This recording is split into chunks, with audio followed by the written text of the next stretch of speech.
पुओ बदल में माँ को भूले देदेले injection Nuapada Khadiyal sub division hospital घटना खड़ियाल बरगाँर राजुतांडी और अंजुतांडी 2 वर्षर पुओ डुलेश्वर को ज्वर हेबारु डाक्तरखाना को आनी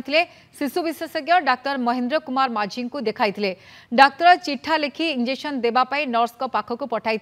कार्यरत नर्स रश्मिता पंडा छुआ बदल में माँ अंजु पेटरे फोड़ी देते इंजेक्शन अंजु पेटरे छुंची फोड़ी देवार चिन्ह स्पष्ट भाव में दिशुची पेट दरज होता अंजु कहते एने संपृक्त नर्स को पचारू घटना को अस्वीकार करते और काले फोड़ा समय बाजी जाइथिबा बोली कहिथिले। एने मेडिकल इंचार्ज डाक्तर महेंद्र कुमार माझी को पचारू यार तदंत करेंगे बोली से कहते मार चिकित्सा एथिरे कौनसी असुविधा हेबो नाही बोली जणाइथिले। पेशेंट के मेडिकल आनी थिलु तापर एंती पेशेंट के मार बाटा मके सुजा पेटे ने घुसी दी जानि ने पालो मुई जानली ना मके के काज पुश करू त बोलू बोलू भी मके इटा करि देबे काण होजे तोर छुआ के आनथिलो एटा मलेरिया बाहरी छी अरे केन मारला एटा हे दीदी मारी छी से नर्स ए केनता लागु छी के तुमके मके तो पेट दुखु छे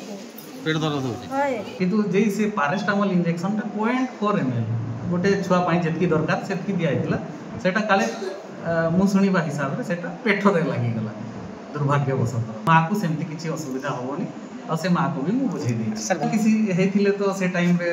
तार आम जहाँ चिकित्सा दे था किंतु सेटा तो दुर्भाग्यजनक से डेफिनेटली आम से स्टाफ नर्स जी देती तो जहाँ भी आम गोटे बसे